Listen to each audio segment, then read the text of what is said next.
กะเดี๋ยวน้องหลาจะมาตอบคอมเมนต์เนาะเรื่องนึงพี่น้องเลยคือมี FC คอมเมนต์ถามเข้ามาเนาะน้องลั่นเพิ่นไปใส่เนาะคือโบเห็นน้องชายหลาถ่ายคลิปกับน้องลั่นเลยพี่น้องเลยเนาะเอาเดี๋ยวน้องหลาสิมาตอบให้ FC ฟังนับกันพี่น้องเลยเนาะตอนนี้จ้ะพี่น้องเลยคนมากองเมียนบ่เห็น FC เพิ่นย่องอยู่พี่น้องเลยเพิ่นเห็ดชมเพิ่นอยากได้อยากมีคือไทยบ้านไทยเมืองอะไรไปทางพ่อประสงค์ก็ได้เนาะพี่น้องเพราะว่าอย่างพี่น้องเพิ่นตั้งใจนะเมื่อวานนี้จะปูนนักๆเนาะเราแบกพริกแต่พริกพี่น้องจนแล้วซอยทีมงานเจเวทก็ได้เนาะ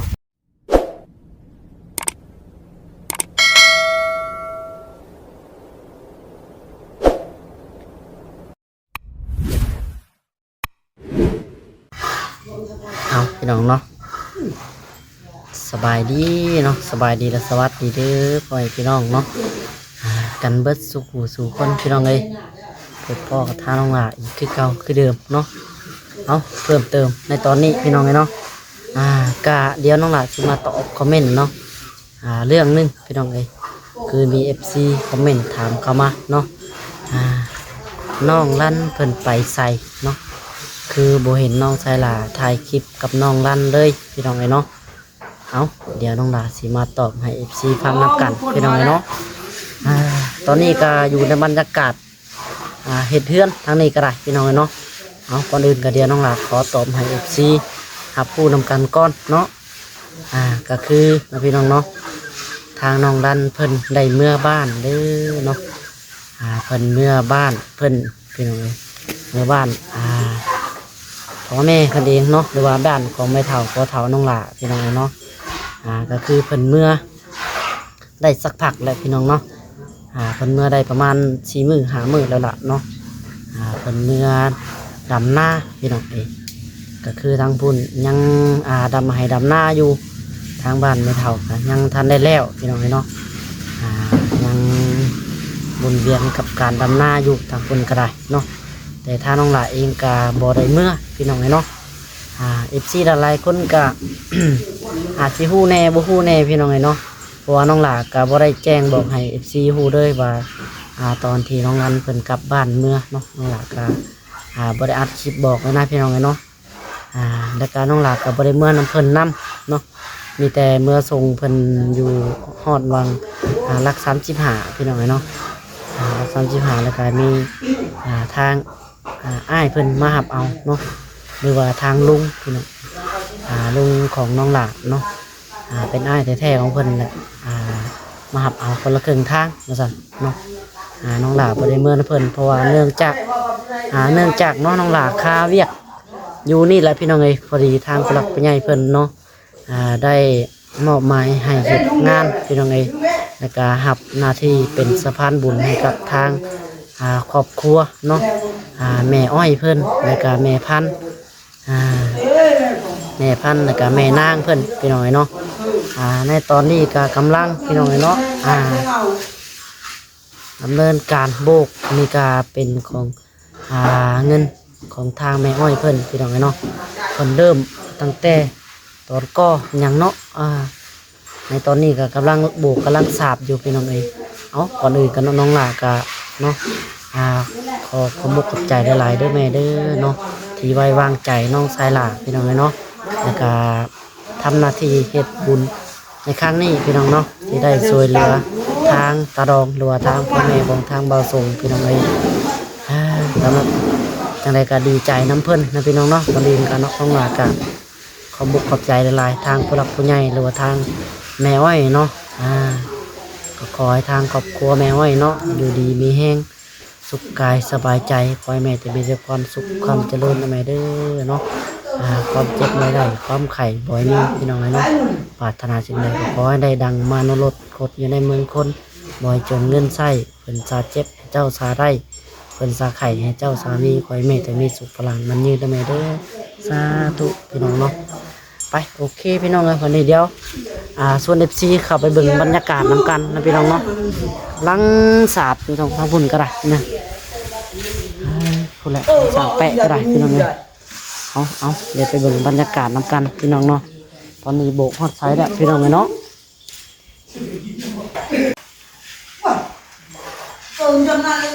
พี่น้องเนาะบรรยากาศคือตอนนี้ฝนชิตกนี่แหละพี่น้องเลย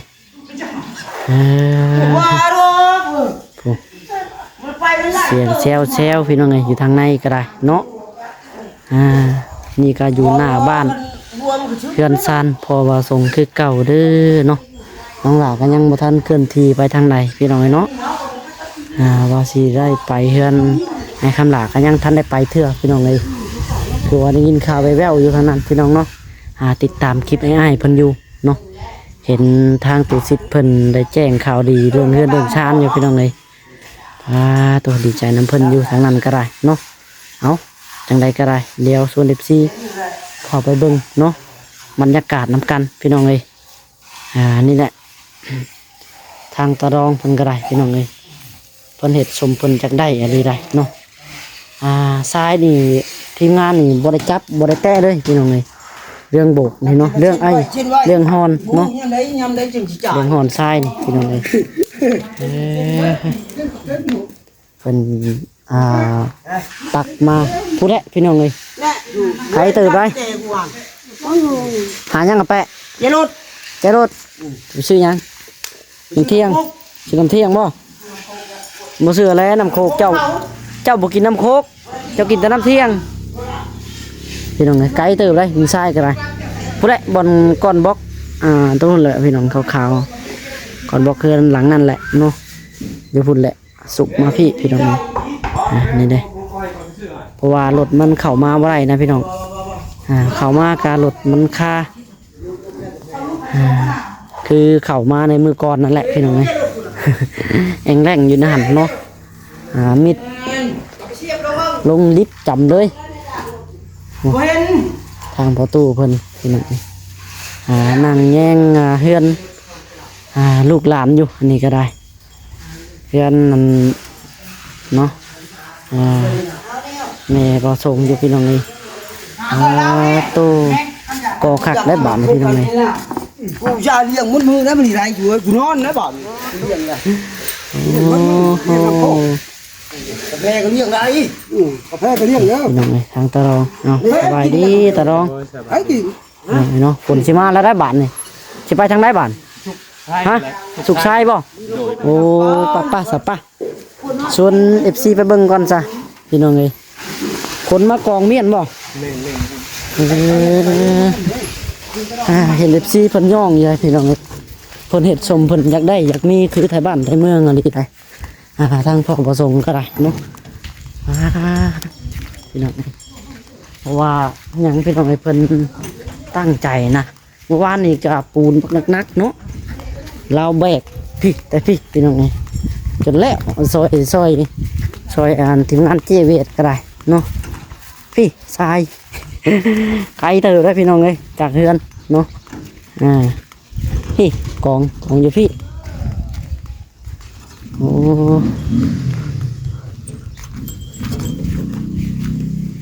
ใครแม่นเขาเอารถไถมานี่ก็ว่าเขาได้บ่ตรงได้อีดอกนั่นรถไถเนาะได้อยู่หักษากว่านี่เลยทราบบ่แม่นเลยเพื่อเขาสิตักขึ้นไปตักลงอันนี้เขาสุกแล่นอันนี้ให้สิไวก่อนไวบ่แม่นพอเขาตักข้าวเดียวเลยเต็มมาไปรถได้ซะอันนั้นเพื่อเขาสิตักเต็มรถไถเพื่อสิไปเอาทุนคนลงอีกบัดมันก็ต้องใช้หลายคนนี่บ้านรถไถพะเนาะแม่นคันผู้เดียวมันก็บ่ได้มันซ่าพี่น้องแฮงซ่าไปแล้วผู้เดียวมันอันนี้เด้มันต้องใช้หลายคนแล้วบัดคือตะรองคิดพี่น้องคือเพิ่นอยากคนทรายทางเพิ่นบ่ให้เสียเวลาสาบนะเนาะตามที่น้องนาเบิ่งนี่ คันแม่นเอารถไถมาบัดมันก็สิได้คนนำการเบิดบัดนี่แม่นมันหลายคน เพิ่นนี่แหละพี่น้องตักเดี๋ยวก็อยู่เมื่อเถื่อละเลาะสิแหละเนาะอยู่เมื่อเพิ่นแล้วก็เพิ่นฮ้อนเลยได้พี่น้องถ้าทีมงานนี่บ่มีไผแตะนำเพิ่นเลยได้เรื่องทรายนี่ อันใดที่เพิ่นเฮ็ดได้นะพี่น้องเอ้ยเพิ่นซอยสุดๆตะรองเนาะมีแต่โบกสาบนี่ล่ะเนาะตะรอง โดย บ่เป็นน้ำพี่น้อง เพิ่นเฮ็ดบ่เป็นตัวนี้เพิ่นโบกบ่เป็นมีแต่อันหอนทรายให้ทางตัวสมบูรณ์ก็สร้างแปะเพิ่นกับน้องแม็กพี่น้องเลย2คนโบก3คนทางพ่อแล้วก็บ่าวสงน้องถอยทองพี่น้องเลยเนาะนี่แหละกำลังเริ่มอยู่อ๋อตัวยังไกลเติบพี่น้องเลยลาวก็ได้เพื่อสิได้ลบหนึ่งก็ได้ย่างไว้เด้อตะรองเนาะย่างนำอยู่บ่อยากทันว้าวย่างไว้อะไรได้โอ้เอาเดี๋ยวเข้ามาเบิ่งข้างในก่อนพี่น้องเอ้ยคือสิบ่ได้ลาวดอกย่างจาก3 กิโลนี่ไว้ดอกพี่น้องเอ้ยเนาะแต่ว่ามื้อน่ะให้บ่ส่งเอารถไถมาบ่จักหากเพิ่นบ่อยากให้เอามานี่นะเราจะฉุกแค่ล้อฉุกเอาเองก็ได้เรามันไวกว่าเราอ่ะอ๋อเอาสบายดีน้องแม็กเนาะกำลังผสมปูนอยู่ทางนี้เนาะ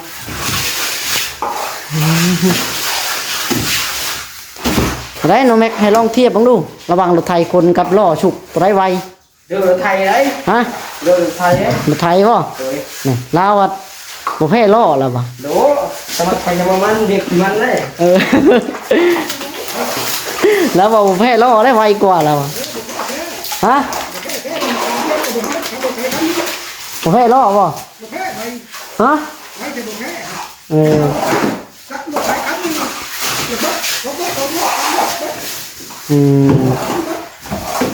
ล้อมันบัดปักไว้เด้อเนาะหักเมื่อยเราบ่แพ้คนเนาะบ่แพ้คนเนาะตอนนี้ไปรถบ่ได้ว่าเราทายปุ่นสิโค้งพุ่นเลยผมถามว่าปุ่นอีก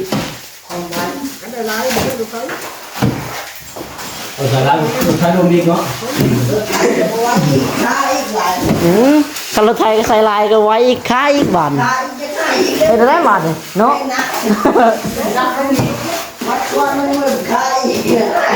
ขนาดรถไทยก็ชวนใส่ลายก็ว่าได้อีกค่าอีกให้อีกแล้วเนาะเอาอีกใส่ลายก็ว่าได้อีกรถไทยก็ได้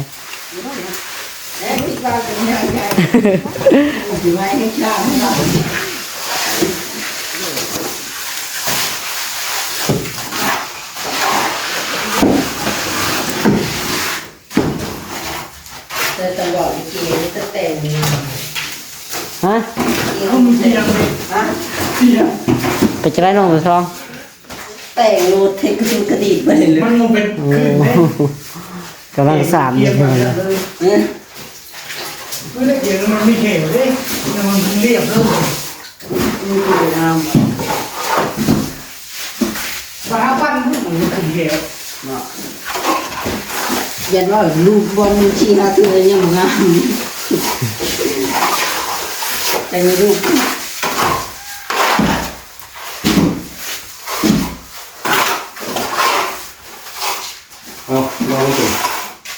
น้องเกมเนาะฮะ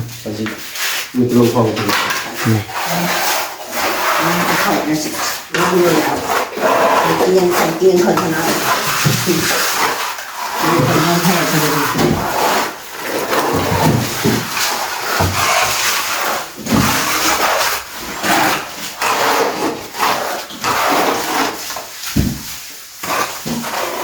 เฮ็ด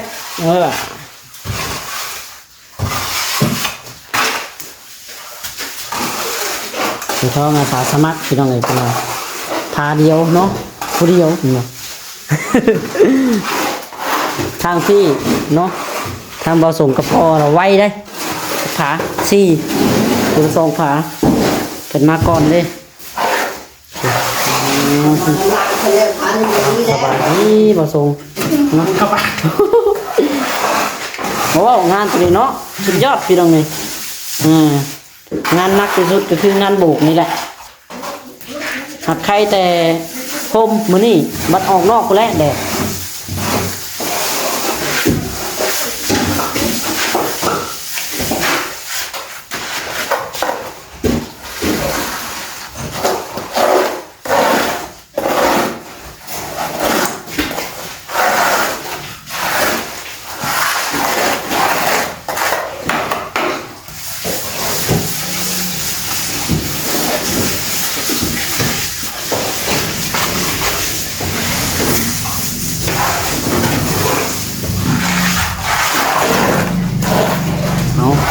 นำกันพี่น้องเอ้ยเนาะบรรยากาศนี่แหละ แล้วไปแล้วขาแล้วแล้วว่าตอนนี้เรียบร้อยเนาะเรียบร้อยพี่น้องขาหนึ่งเนาะเรียบร้อยขาหนึ่งขาก็แล้วกับขาหนึ่งทางพ่อกำลังลงฟ้องทางนี้ กูก็ขึ้นมึงไปกูนี่มึงไปโยกูนั่งกูยังบ่กินแล้วจะได้กอกเนาะ ปูเด้อนะปูเด้อสันทานนะจ๊ะ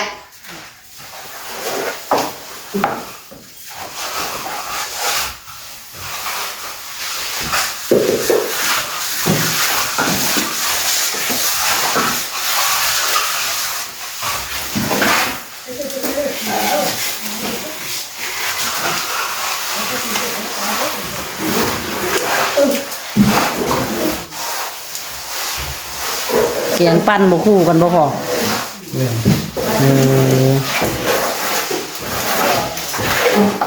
อันตรายเกียงปั้น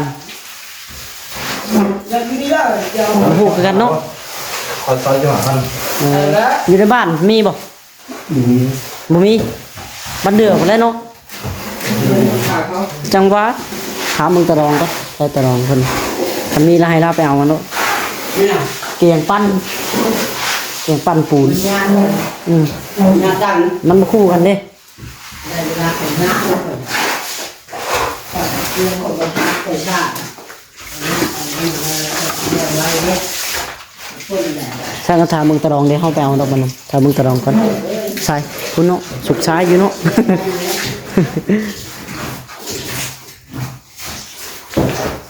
จะไปนำหาไปเอา อยู่นะเนี่ย เอาอันเกียงตัวเป็นตุ่มมาบอกเกียงปั้นมาหรือว่าเกียงขึ้นเลย เดี๋ยวปั่น ตัวปั้นเนาะเอาตัวเป็นตุ่มพี่น้องอ่า ตัวเป็นตุ่มบานนี่ตัวมันเป็นหูนะพี่น้องเนี่ยเกียงขึ้นมันสิเป็นเกียงขึ้นปูนต่างหากเกียงปั้นต่างหากเพราะว่ามีในบ้านในช่วงไปเอาอยู่คำไก่นี่ยันมืออยู่พอเห็ดไปก้อนตัวนี้อันมีบ่ตวรองเกียงปั้นอยู่นี่เนี่ยนี่อยู่หั่นใกล้ๆนี่ เกียงหยางอยู่ แม่น น่ะสิมี เกียงโบกปูนโบกอย่างนั้นนะ ตัว มีบ่ หยาง เออ น่ะสิมีน่ะ คันมีเดี๋ยวเขาจะออกไปเอาซะ มี โอเคจะเพิ่นญาติกันได้บ่คู่กันอันนี้บ่คู่ฉันได้ว่าจะเพิ่นญาติกัน มาลองนะเอาน้ำมา ได้สักแปะบัดเออ มีอยู่หันมันเข้าไปมื้อนั่นแหละ โอเคครับพี่น้องเอ้ยเนาะบ้านเสร็จเดี๋ยวน้องหลาขออนุญาตออกไปละห้านก่อนพี่น้องจักหน่อยเนาะเดี๋ยวยังกลับมาถ่ายคลิปใหม่พี่น้องเอ้ยเอาเดี๋ยวขออนุญาตเด้อพี่น้องเดี๋ยวขอวับกลับมาบัดนี้เนาะเดี๋ยวเราเบิ่งน้ำกันพี่น้องเอ้ยออกไปห้านก่อน เอาพี่น้องเอ้ยเนาะขอโทษหลายๆบัดนี้มาจัดให้ด้วยพี่น้องเอ้ย2 อันเนาะ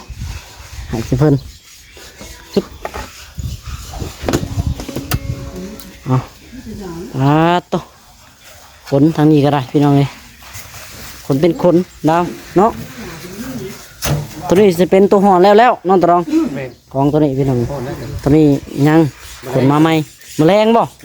โอ้ฝนซี่เอาแมลงโลด ฮ้อนมาแรงเลย เอาสนอเดี๋ยวเอาพระธาตุปูนให้เจ้าเพิ่นก่อนซื้อ2 อันเลยจัดมาให้ญาติมันบ่คู่กันเนี่ยบัดอันนี้ก็ตัวยังไงเนาะไผยังบ่ได้บัน กินมาดีได้มันหอม เติมถือทองบ่มาส่งมีได้บ่ฮะมาซื้อมา2 อัน มีใครเห็นไหม เอารถเด้อเอาอีพ่อเนาะยังบ่ได้ตัวนี้นี่เด้อพ่อเด้อเอาได้บ่แล้วบ่ตัวน่ะแล้วได้ตัวพี่ก็ลงฟองเลยไวดีเถอะเนาะ จ่าลงพื้นแล้วกัน ซื้อมา2 อันยันบ่คู่กันพี่น้องเอ้ยเนาะ ว่าแก้ว5,000กูมีกินจะตั้งเป็นค่าทุนกูให้เลยน้ำใหม่ก็เคยปลูกน้ำนี่ตกปูนตอนนี้ เพิ่นที่เพิ่นซื้อเพิ่นตั้งแก้วละ5,000เนาะมาที่เขาซื้อพอแห้งเพิ่นบาดนี่ บ้านน้อยโพด เอ้ย มีคนเลย อ้าว แก้วก็แสนเอาจะมีมาจับ เอาอะไร ทำไรนี่ เนี่ยย่างแปะตึกเลขอะไรพระเจ้านี่ ถึงวันเสาร์บ่ ฮะ ใครถึงเงินในงานวัดนี่เรา เออคิดว่าถึกเลขใช่เนาะ ตัวนี้งานนี่แหละขอ เออ ผักไว้ตัวง่ายคนผักไว้ เพิ่นฝากไว้ว่านี่นะ เช่นไว้ ฝากไว้ในค่าเลี้ยงฝากกันเนาะฝากไว้ในท้องในใส่เด้อ เอ้า ก็ได้5,000เหรอ นี่อะไรฮะ เสร็จ นี่เจ้าเนี่ย เขาบ่กล้ากินบาทนี่ ปีเลยเอาจัดอะไรหรอ เดือน อะไรกิน สองคนเนาะ กินกันแล้วจนมันฮอน คิดว่าหาเรายินบ่ก็ยังบ่เอาไม่ได้ เรา ไม่ เชื่ คิ อ ด ว่าผม คิดว่าเห็นอย่างไรบ่ทำชี้ไว้ ฮ้อนแล้วมากินเย็นคือกันดอกเอ้ยฮ้อนแล้วมากินเย็นคือกันเหรอ พอฝนสิตกยังบ่ตกอยู่เนาะคึมซื่อ จะทำในเจ้าเมื่อมาเล่น ๆโอ้ยแห้งดีไปยังอาบน้ำอยู่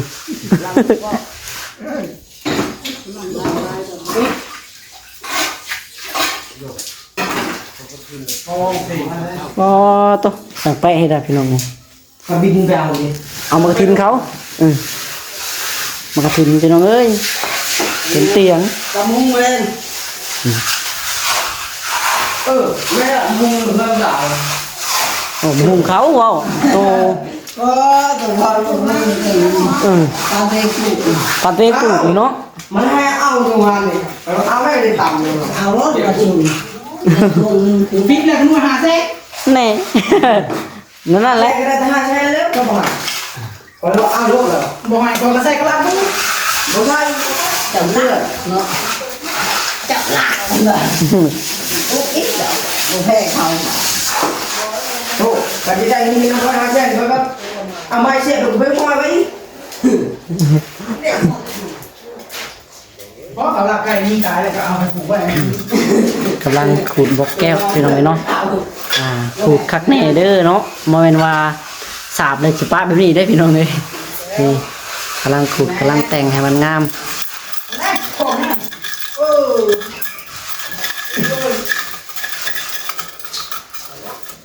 มันมาจับนะ โอ้เปิดบุญจัก จับรถทำมีขี้โมมีขี้ในโอ้ยแล้วแม่ ขูดแล้วก็เสร็จเนาะให้มันละเอียดมันงามเลยนี่แหละผ่าก็ได้ครับ กิน เนาะ เลยนะกินเลยกินเลยกินอะไรต้องใช้ตรวจ บัวอยู่บ้านไม่ใช่มีแต่ตดมือไม่ที่ไปตดใส่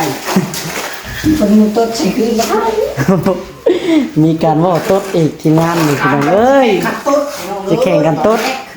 ยังไม่ตดใส่ บ่แม็กบ่ น้องกาแฟไปใช้ตดใส่ได้หมด เอาไปให้เป็นมองมาบอกเราได้ดังต้นเท่าไร บ่ แข่งกันลูกแข่งกันลูก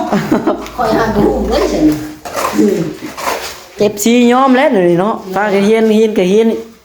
ยนวิชาหาเงินหาค่ำก็เยอะเฮียนวิชาตดยอมแล้ว อะไรกัน คอยก็เห็นน้ำ มั มัน น ได้ผู้ใดมีเงินอะไรต้นใช้เป็นล้มแหละโอ้ โอ้ ก็ยังไม่ได้สมบูรณ์เนาะไปต้นใส่เขานี่ ไหลมือได้เลยเนาะ แล้วจะกี่ต้นเลยก่อนไปกะไอ้เมื่อไหร่ต้นจะเขาให้กันเนาะ ไปชิชลบมันกำลังเฮ็ดเวียกเมื่อยอยู่เนาะ กินสุ่มมาให้มา โอ้ขอโทษนำเด้อพี่น้องเนาะทางบ่แม็กเราเฮียนวิชายาแล้วดอกเฮาเราขอโทษนำหลายๆเคยท้องวาวน้ำแหละ คอยเห็นนั่นเลย ลองของใหม่ได้ปล่อยมาห่อนะ โอ้ กินขาดแต่ เอาเลย มันดูดขังได้ของใหม่ เบาเลย เบามือ คือว่านี่ของเราปูนกูอยู่เนาะ ปูนเต็มอยู่มันจะนี่บ่มีไปสั่งเนาะเบาเลยนี่ซื้อมาใหม่ๆอัน25,000 2อัน50 อันนั้นผ่านซึกมาหลายเลย ว่าไงมันบุกมาหลายอันแล้วเนาะหลายงานเลย คอยเอาตัวผ่านชึกแล้ว มันก็เนาะเพียงบ่เพียงจนกิ้วพี่น้องเลยตัวเก่าก็ได้ จอย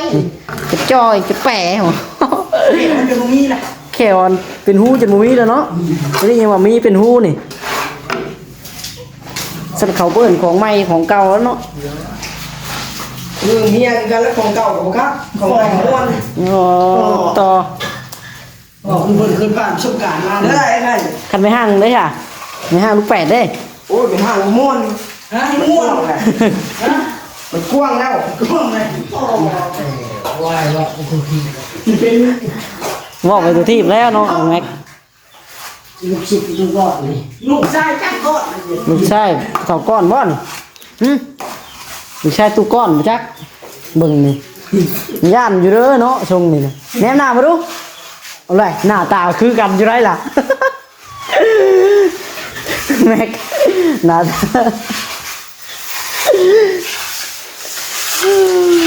บอกให้แนมหน้าก็แนมมาดิเนาะลูกชายตู้ก้อนนี่ ดู ธรรมดา อยากเลือกจะบอกเล่นหนา โอ้ย เดี๋ยวสวยแล้วทำมันมีกำลังใจที่ดีเอาเมื่อยบ่ เดี๋ยววันให้มือตื่น ใครหยอกแล้วว่าใครแห้งใครพูดเป็นหยอกตีเต้ว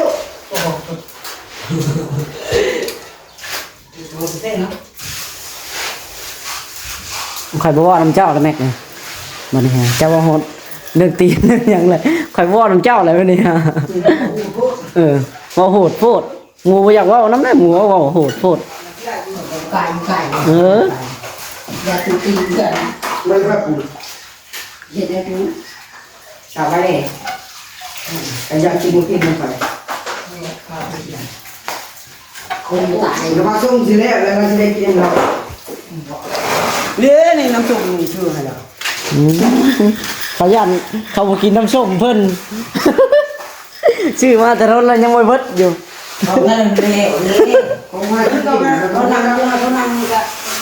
ใครเขากินแป๊บเดียวมั้ง ไม่ได้ตัวนั่งกินนอนกินเขาเวียงได้ประมูล บอกพาไปให้เรียกว่ามันนอนมาเดี๋ยวนี้ นอนได้แบบไปตัวเด็ก เออ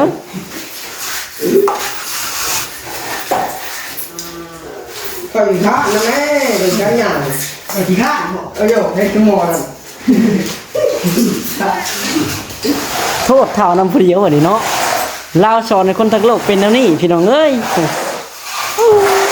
อีกท่าก็เลยเป็นการหยาบ รถไม่แป๊ะย่างใช้ตึกเอาไปคือเฮ็ดคือผู้คือขี่ข้าเลยคือเลย โอ้ แล้วเดียวเลยกับคุณนั่นเลยใครเดียวเลย ใครดอกเรากี่ขั้นเราบ่ดังบานเฮากี่ขั้นบ่ดังบานเฮ็ดจังได๋ บอกได้เป็นเรื่องด่างนี่ เออเนาะ บางทีแล้วดังไฟหนึ่งฝั่งแต่มึง เออดังไฟหนึงเขาบ่ดังไฟหนึงเขาก็หนังแมบ ดังก็มีหลายดังเนาะ เออหลายดังอยู่นั่นแหละ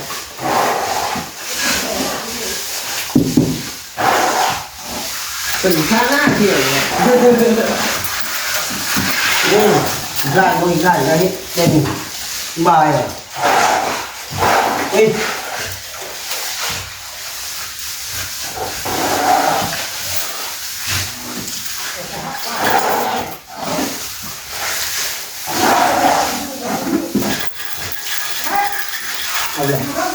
อ้าว เนี่ย แม่ ไปข้างหาหน้าลูกเป้เขาเห็นไหม เล่าแม่โกรธเล่าทำไม เออลูกเป้เอาลูกกูยาแล้ว แน่ พ่อไอ้ย่าป่ะ เอาแล้ว เขาหาพ่อได้แป้ไม่หาลูกแปดเจ้าน่ะ ยาย ยาอะไรโอ้ปัญหาพ่อแล้วบัดบ่เอาวันนี้เนาะตัว FC แล้วตัว FC กล้าตามหา ลูกเป็ดเอามือห้ามคิดแล้วอ่ะ เปลืองบัตรตะเมินเขาได้เท่าไหรเจ้าเอาไป เอา โอ้ย แป๊บเดียวลุง มันก็เรียบร้อยแล้วเนาะประสงค์เปลืองบัตรตะเมิน FC เท่าไหร มันเนี่ยห้างลุงว่าจู่ FC แล้วมาติดต่อหาทุบตะพื้น ว่า เปลืองเน็ต FC แล้วเจ้านี่คือตัวแล้ว มันได้ บัตรประตูหาพ่อแล้วบัตรว้าวบาน ส สัญญาณมาเลยโอ้ได้สักพักก็แปะ ก็รุ่นนั่นแหละเนาะบักหลาครับเด้เลิศนะแปะบักหลาครับเนาะจักปีก็แล้วอ่ะ ไปดีไง 84 ปีเลิศนะแปะบักหลาครับรถเมื่อกี้นกเขาเช่าน้ำมู ดีใจ ดีใจ แห้งแต่มึงต้องคืนเขาคืน จังว่ากาแฟดีใจแห้งคืนเนาะจะคืนพี่น้องเมื่อกี้นกเขาเช่า พอบังหลาคาด บักหลาครับว้าไปก็เนื้อข่อยได้ผูกคอตายแล้วอะ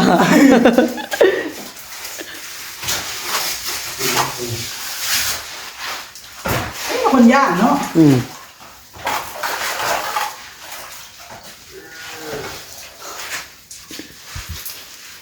อันนี้หมดเป็ดแล้วทุกคนหรอกอ่ะ ขนาด6ยัง80เลย8นึงจักสิชำได เอาคิดมาแล้ว 90พุ่นแหล้ว เขาวางมาเงี้ย มีกินทุกอย่างมันเป็นทุกอย่าง เดี๋ยวยังเต็มที่แล้วนี่อันนี้แม่นะตำหัวครับตำแตงง่ายก็ได้มันแตงกว่าก็เก็บอีกแล้วมันไงเลยกับพี่แกงไงล่ะเอาพูดเขา ไปพี่น้องไอ้เนาะโอเคสำหรับคลิปนี้เนาะเดี๋ยวจะขอตัวลาไปก่อนพี่น้องเลยทางรายการอยู่ดีนี่แฮะสุขุสุขคนพี่น้องเอาสำหรับคลิปนี้ขอกล่าวคำลาพี่น้องเนาะโดยพี่น้องสบายดีพี่น้องบ๊ายบายเนาะถ้าว่าคำบอกคำจาคำใดบ่งามพี่น้องสำหรับคลิปนี้เนาะน้องหลาขอโทษขออภัยหลายๆเด้อเนาะเอาจังไรก็โอเคพี่น้องบ๊ายบายเนาะสบายดีพี่น้องสบายดี เอาอะไรก็บอกมาเอาแล้วแต่นี่